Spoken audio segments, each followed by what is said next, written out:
Salamlayırım hər birinizi yeni mövzu izahatından. Bugün sizinlə biz birlikdə Türkiyənin 2-ci Dünya müharibəsindən müasir dövrə qədər olan tarixi barədə danışacağıq. Elə isə başlayaq. 1945-ci il 2-ci Dünya müharibəsinin sonudur. Türkiyə müharibə başlamamışdan qabaq bildiyimiz kimi Səadabad paktı ilə özünün bitərəfliyini elan eləmişdi. Lakin BMT-yə daxil olmaq səbəbindən dolayı, məqsədindən dolayı daha doğrusu 1945-ci ilin fevralında Türkiyədə Yaponiya və Almaniyaya müharibə elan edir.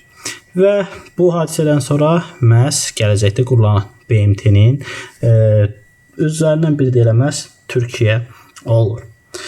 Daha sonra 1945-ci ilin mart ayında vəziyyət Türkiyə üçün biraz kəskinləşir. Səbəb yaxın ərazidə yerləşən SSR-nin Türkiyə olan ərazi iddiaları olur və bu səbəbdən dolayı Türkiyə çıxılmaz bir vəziyyətdə qalır. Onun vəziyyəti pisləşir. Lakin o dövr ABŞ düşünür ki, Türkiyəyə mütləq şəkildə yardım olunmalıdır. Biz bildiyimiz kimi Sovet müharibə tarixindən Harry Truman'ın 2 doktrinası var o dövrdə 1947-48-ci illərdə. Həmən doktrinalarda deyilir ki, Truman doktrinası və Marshall planı əsasda burada xüsusilə Truman doktrinasını vurğulayırıq. Çünki Truman doktrinası birbaşa Yunanistan və Türkiyəyə şamil olunurdu. Hətta çıxışlarında Harry Truman bildirirdi ki, Türkiyə bizdən ötəri çox önəmli bir bölgədir. Türkiyənin Rusiyanın olası bir əlinin altına keçməyi, Rus təsirinə keçməyi, orada kommunizmin yayılmağı gələcəkdə yaxın şərqdə böyük müharibələrin baş verməsinə gətirib çıxara bilər. Bu səbəbdən Yunanistanla yanaşı Türkiyədə mütləq şəkildə kömək göstərilməlidir.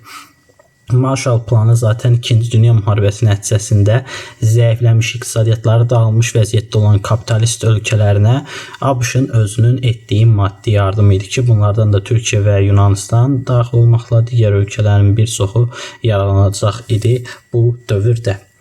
Müharibədən sonra İsmət İnönünün dövründən danışmağa başlayaq. Bildiyimiz kimi Mustafa Kemal'dan sonra Türkiyədə bir növ prezident vəzifəsində məsələ İsmət İnönünün vaxtı idi. İsmət İnönü öz dövründə bir sıra biraz demokratik işlər gördü. 2-ci Dünya müharibəsindən sonra Türkiyədə biraz demokratikləşməyə getdi. Bununla yanaşı iqtisadiyyatda dövlətin təsirini müəyyən qədər nisbətən zəiflətdi, kəskin sürətdə yox. Nisbətən deyirik ki, dövlət iqtisadiyyata müdaxiləni zəiflətdi. Bununla yanaşı 1945-də ən əsas məsələ İsmət İnönünün bir islahatı var idi, torpaq islahatı. Həmən bu torpaq islahatında İsmət İnönü vurğulayırdı ki, bəs biz necə torpaq paylayaq kəndlərə? Məqsəd torpaqsız kəndləri torpaqla təmin eləməkdir və bundan ötəri belə bir qərar çıxarır. Deyir ki, belə bir iş tutaq. Mülkədarların torpaqlarının bir hissəsini dövlət satın alsın və həmən o torpaqları daha sonra isə torpaqsız kəndlərə paylasın. Lakin millətlər, daha doğrusu Türkiyə Böyük Millətlər Məclisində bir sıra vəkillər, onların da hansı ki torpaqları var idi, bu icraatlara görə onlardan da torpaq satın alınmalı idi. Onların müdaxiləsi ilə birlikdə bu qanun biraz yumuşaldılır. Həmin o vəkillərin səyi nəticəsində dövlət yalnız öz hesabında olan torpaqlarla torpaqsız kəndlərə torpaq paylamağa çalışır və bu da bir növ islahatı, belə deyək ki, zəiflədir, istədiyi məqsədə çatmasına imkan vermir. Beləliklə, İsmət İnönünün dövründə iqtisadiyyata dövlət nəzarəti nisbətən dediyimiz kimi zəiflədi, torpaq islahatı həyata keçirməyə çalışdı. Müəyyən qədər xarici ölkələrin də, ölkədə xarici kapitalın da çəkilməsinə, cəlb edilməsinə xidmət göstərdilər. Gələk indi biz 1950-ci illərə. Türkiyənin bu dövrə qədər idarə edən yeganə partiya Cümhuriyyət Xalq Partiyasıdır. Cümhuriyyət Xalq Partiyası qısaltma ilə CXP. Qurucusu Mustafa Kemal Atatürk idi. Lakin 2-ci Dünya müharibəsindən sonra Türkiyə çox partiyalı sistemə keçid edir. Buna diqqət. Türkiyə nə zaman çox partiyalı sistemə keçdi? 2-ci Dünya müharibəsindən sonra. Çox partiyalı sistem nəticəsində hansı partiyamızı yaranıb yeni? CXP-nin içərisindən bir dənə DP, Demokrat Partiyası meydana çıxır. Nədir bu Demokrat Partiyası? Qurucusu deməli bizim burada Cəlal Bayar Həmən bu Cəlal Bayar 1950-ci ildə keçirilən seçkilərdə qalib gəlir Demokrat Partiyası və Türkiyənin prezidenti olur Cəlal Bayar və Adnan Menderes isə Türkiyənin baş nazir vəzifəsinə cəlb olunur. Ümumiyyətlə 50-ci illərin ilk yarısı, buna diqqət, 1950-ci illərin birinci yarısı, yəni 1951-55-ci illər Türkiyədə inkişaf dövrüdür. Səbəb həm Cəlal Bayar olsun, həm Adnan Menderes, onların siyasəti, ABŞ-ın verdiyi dəstək sayəsində Türkiyənin iqtisadiyyatı yüksəlir. Belə ki, Cəlal Bayar xarici ticarəti artırmağa çalışır. İqtisadi sahədə özəlləşdirmə siyasətinə keçilir. Dövlət özəlləşdirmə siyasəti aparır. Azad bazar iqtisadiyyatına keçid edir və qapalı və bu proteksionist siyasətdən bir növ imtina edirlər. Deməli, Cəlal Bayar hökuməti və yaxud Adnan Menderes hər ikisini də vurğulaya bilərsiniz. Daxili siyasətdə nə ediblər? Qapalı və proteksionist siyasətdən imtina ediblər. Proteksionist siyasət yadımızdadır. Xarici kapitalın ölkəyə daxil olmasının qarşısını alırdılar bir növ. Heç bir idxal mal qəbul eləmirdilər ölkənin daxilinə. Öz malını inkişaf etdirməyə, öz istehsalatını inkişaf etdirməyə çalışırdılar. Qapalı və proteksionizmdən bunlar imtina edir. Əksinə azad bazar iqtisadiyyatına keçid edərək özəlləşdirmə siyasətinə bir növ imkan yaradırlar və yenə də xarici kapital bu dövrdə təşviq olunur. Xarici kapital ölkəyə gətirilməyə çalışılır. Davam. Baxaq bir digər tərəfdən Demokratik Partiyası bəs xarici siyasətdə nə iş görüb? Bu dövr soyuq müharibədən də xatırladığımız ikinci böhran, Koreya müharibəsi dövrüdür 1953 və həmən müharibədə Türkiyə NATO-ya üzv qəbul olunmaqdan ötəri ABŞ-a dəstək verir. BMT-nin beynəlxalq ordusunda iştirak edir, qurulan beynəlxalq orduda. Həmən Koreya müharibəsində iştirakına görə də ABŞ 1952-ci ildə Türkiyəni NATO-ya üzv qəbul edir. Türkiyənin NATO-ya üzv qəbul olunmasının ABŞ tərəfindən qəbul olunmasının iki dənə səbəbi var. Birincisi, Türkiyə Koreya müharibəsində ABŞ-ın tərəfində durdu, ABŞ-a dəstək verdi. İkinci ən əsas məsələ, Türkiyə bir növ fikir verin, yəni o dövrün xəritəsini düşünərəkdən fikirləşsək, SSR-nin ərazisidir bura, böyük bir qism. Və Türkiyə bir növ nədir? Türkiyə bir növ burada SSR-yə qarşı sərhəddə yerləşən strateji əhəmiyyətli bölgədir və NATO-ya üzv olması ilə birlikdə ABŞ Türkiyənin ərazisində hərbi bazalar açmaq imkanı əldə edir. Bugün də bildiyimiz İncirlik hərbi bazası, NATO-nun hərbi bazası Türkiyədə fəaliyyət göstərir və indi o dövrdə daha çox hərbi bazalar və raket yerləşdirmə imkanı görür ABŞ burada Türkiyə ərazisində və bunun üçün də Türkiyənin NATO-ya üzv qəbul olunmasına dəstək verir. Beləliklə NATO Türkiyənin 1952-ci ildə öz tərkibinə qatır. Davam elədik. İndi isə gələk Türkiyədə çevrilişlər dövrünə. 1960-cı il. 1960-cı il Türkiyədə çevrilişlər dövrü başlayır biz deyirik. Çevrilişlər dövrü nə idi ki, bəs elə? Belə ki, hərbi siyasət, hərbi ordu bir növ siyasətə qarşı deyək. Çünki artıq 60-cı ilə gələndə, daha doğrusu 50-ci illərin ikinci yarısından artıq danışıq, 55-60-cı illər aralığı. Bu dövrdə artıq ABŞ öz dəstəyini kəsir. Bir digər tərəfdən ölkə iqtisadiyyatında geriləmə müşahidə olunmağa başlayır. İnflyasiya baş verir, işsizlik, kənd təsərrüfatı məhsulunun istehsalı azalır torpaqsızlaşmadan və bu kimi səbəblər ölkəni daxildən zəiflədir. Ölkədə siyasi vəziyyətdə gərginləşir və belə olan təqdirdə ordu rəhbərləri ölkənin siyasətinə birbaşa müdaxilə edərək 1960-da çevriliş edirlər. Və beləliklə Türkiyə tarixində ilk hərbi çevriliş 1960-cı ildə olur. Və çevrilişdən həmən sonra 1961-ci ildə Türkiyənin yeni bir konstitusiyası qəbul olunur. İndi bu konstitusiya barədə geniş danışaq. 1961-ci il konstitusiyasında biz nələri bilməliyik? 1961-ci il konstitusiyasına görə bu ifadəyə diqqət. İcra hakimiyyətinin səlahiyyətləri tam deməyək, xeyli məhdudlaşdırılır. İcra hakimiyyətinin səlahiyyəti deməli nə oldu? Xeyli məhdudlaşdırıldı.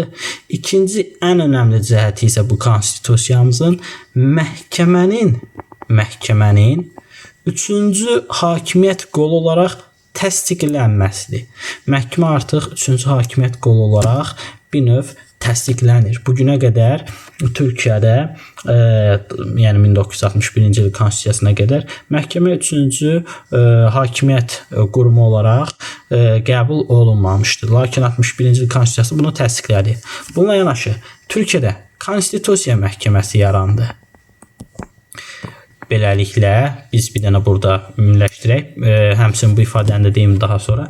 Məhkəmə bütün hüquqların və azadlıqların bir növ müdafiəçisi hesab olundu, təminatçısı hesab olundu, belə deyək. Beləliklə, burada bir dənə oxşar cəhət tez ağlımıza gəldi, vurğulayaq. Azərbaycanda 1998 Konstitusiya Məhkəməsi, Türkiyədə nə zaman? 1961. Buna diqqət, bu oxşarlığı unutmayaq. 1961 Türkiyə, 1998 Azərbaycan Konstitusiya Məhkəməsinin yaradılması. Ümumiyyətlə 61-ci il konstitusiyası ilə görək nə oldu? İcra hakimiyyəti səlahiyyətləri bir xeyli məhdudlaşdı. Dediyimiz kimi Konstitusiya Məhkəməsi yaradıldı. Məhkəmə bütün azadlıqlar və hüquqların təminatçısı hesab olundu və ilk dəfə Türkiyə tarixində məhkəmə qanunverici və icra edici hakimiyyətlə yanaşı 3-cü dövlət qurumu kimi, hakimiyyət qurumu kimi öz mövqeyini qoruyub saxlamağa nail oldu. Bununla yanaşı mətbuat azadlığı da genişləndi. Belə bir ifadə də əlavə edək bura.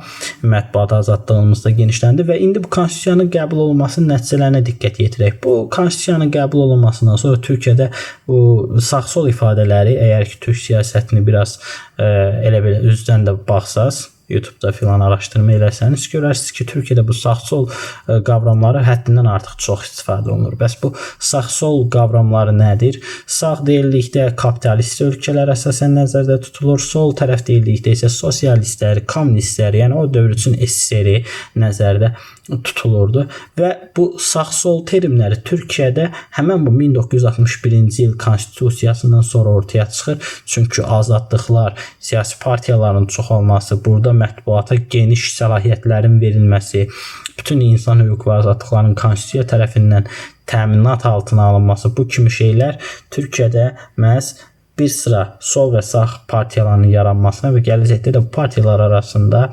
çaxnaşmaların yaranmasına gətirib çıxaracaq. Ölkənin biraz da daxili siyasətinə baxaq.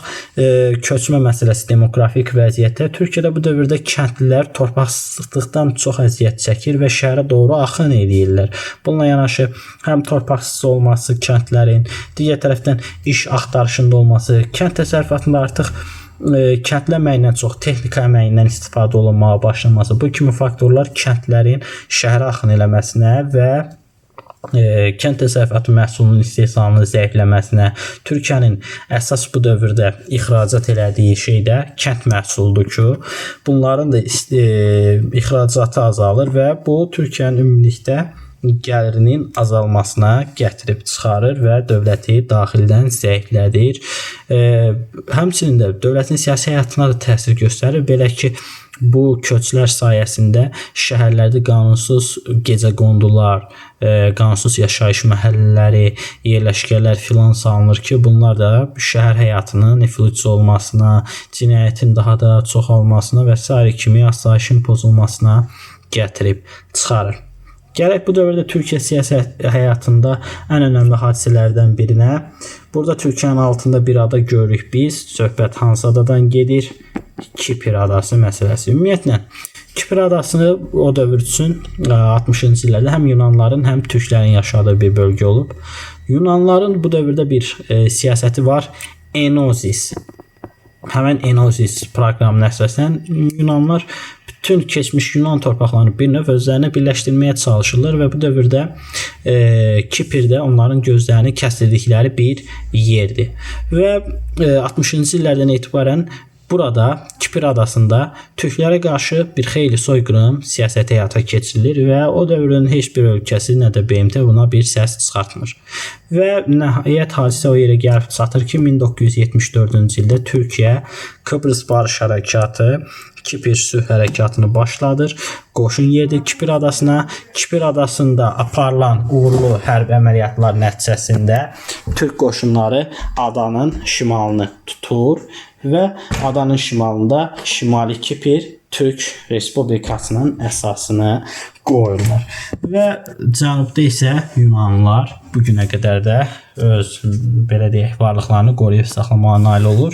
Lakin müharibədən sonra bir sıra dünya ölkələri, ABŞ, İngilis, İngiltərə, SSR bunların hamısı Türkiyəyə qarşı sanksiyalar tətbiq edirlər və bir növ Türkiyəyə qarşı hassasılıq olur. O dövr hakimiyyətin rəhbəri, yəni prezidenti Bülent Ecevit isə qətiyyətli addım ataraq Kiprdən geri çəkilmir və bu da bugünkü 7-ci Türk Respublikası olan Şimali Kipr Türk Respublikasının bu günə qədər müstəqil olmasına gətirib çıxarır. İndi isə keçək 70-ci illər Türk siyasətinə. 70-ci illər Türk siyasi həyatında həmən o 61-ci il konstitusiyasından sonraki dedik sağçol qruplar artıq var. 70-ci illər və 70-ci illərin sonlarına doğru artıq bu sağ və sol partiyalar arasında çoxlu qarşıdurmalar, vuruşmalar, atışmalar filan yaşanır. Bir növ Türkiyədə artıq vətəndaş müharibəsi üçün zəmin yaranır. Siyasi partiyalar arasında gərgin münasibətlər olur. Fəhlələr tətil hərəkatlarını gücləndirir. Hətta 70-80-ci illərdən etibarən artıq PKK, Asala kimi ermənilərin terror təşkilatıdır. Kürdlərinki isə PKK, Kürd işçi sinifi deməkdir açıqlaması ilə. Həmən bu belə deyək də silahlı qrupların terror hərəkatlarının nəticəsində Türkiyədə vəziyyət ümumiyyətlə həyat iflic vəziyyətə düşür və nəhayət bundan bezən ordu 1980-ci ildə yenidən siyasi həyata müdaxilə edərək 1980-ci ildə ikinci çevrilişi həyata keçirir. Birinci çevriliş 1960, ikinci çevriliş isə öyrəndiyimiz kimi oldu 1980. 1980-ci il çevrilişini edən şəxsin adını deyək, General Kenan Evren. Həmən bu Kenan Evren nə edir? Belə ki, 1980-dən düz 83-cü ilə qədər Kenan Evren bütün siyasi azadlıqları hər birini məhdudlaşdırır. Türkiyə Böyük Millətlər Məclisini buraxır və 3 illiyinə Türkiyədə siyasi həyat dayanır, ordu tərəfindən dövlət idarə olunmağa başlayır. 1983-cü ilə gəldiyimizdə isə yenidən siyasi azadlıqlar bərpa olur. Kenan Evren vəzifədən istefa verir, çıxır və beləliklə siyasi həyat yenidən axarına qayıdır. Və 1983-cü illər seçkisində qalib gələn Turgut Özal olur. Turgut Özal'dan danışaq. Bu adam bəs nə iş görübdü? Turgut Özal nəçidir? Turgut Özal deyir ki, bizim əsas vacib məsələmiz iqtisadiyyatdır. Turgut Özal bundan ötəri azad bazar iqtisadiyyatından istifadə edəcək. Bir, azad bazar iqtisadiyyatı. Azad bazar iqtisadiyyatı varsa deməli dövlət iqtisadiyyata müdaxiləsini nə etməlidir? Zəiflətməlidir. Dövlət iqtisadiyyatı müdafiəni zəiflədəndə nə edir? Yəni deyir mən müdaxilə eləmirəm, də azadsınız siz, rahat işinizdə olun. Azad bazar iqtisadiyyatı. Və bununla yanaşı xarici ticarəti sərbəstləşdirir. Xarici ticarət sərbəstləşir. Ölkəyə xarici kapitalın daxil olması üçün şərait yaradılır. Eyni ilə İsmətin önündə də dediyimiz kimi xarici kapital bir növ təşviq olunur. Bu bir növ burada sadaladıqlarımız azad bazar iqtisadiyyatı, dövlətin iqtisadiyyata müdaxiləsini zəiflətməsi tamamilə, xarici ticarətin sərbəstləşdirilməsi. Bu kimi addımlar bir növ 1950-ci ildə Cəlal Bayar və Adnan Menderes hökuməti ilə də oxşar. Cəhətimizdir bizim xarici ticarəti, daha doğrusu xarici kapitalın cəlb olunması isə hər üçünə, həm İsmət İnönü, həm Cəlal Bayar, həm Turgut Özala uyğun gəlir. Davam edək. Ölkənin ən vacib əməli, amalı iqtisadiyyatdır deyən Turgut Özal deyir ki, biz bu xaricdən borc alırıq. Amma niyə borc alırıq?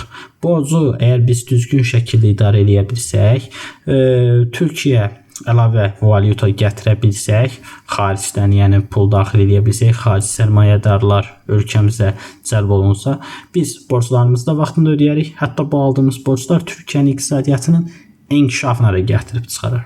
Belə bir ifadə ilə də Turgut Özal çıxış etmişdir.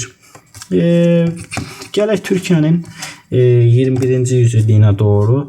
21-ci yüzilliyin əvvəllərindən gərək danışaq 2002 və 2014-cü illərdən. 2002-ci ildə Ədalət və İnkişaf Partiyasının sədri Rəcəb Tayyib Ərdoğan qalib gəlir və baş nazir vəzifəsinə təyin olunur. Diqqət, Rəcəb Tayyib Ərdoğan 2002-ci ildən 2014-ə qədər nə olubdu? Baş nazir. 2014-cü ildən isə uğurlu apardığı siyasətlərin nəticəsində xalq tərəfindən sevilir. Ölkənin iqtisadiyyatını yüksəlişə keçirdiyi üçün 2014-cü ildə keçirilən prezident seçkilərində də qalib gələrək ölkənin prezidenti olur. Və bugünkü müasir Türkiyənin inkişafını aparmağa davam edir. Beləliklə biz sizlə Türkiyənin 1945-dən bugünə qədər olan tarixi barədə danışdıq. Ümid edirəm sizin üçün yaxşı, müfəssəl izah verə bildim. Gələn video izahatlarda görüşənə qədər sağ olun, salamat qalın.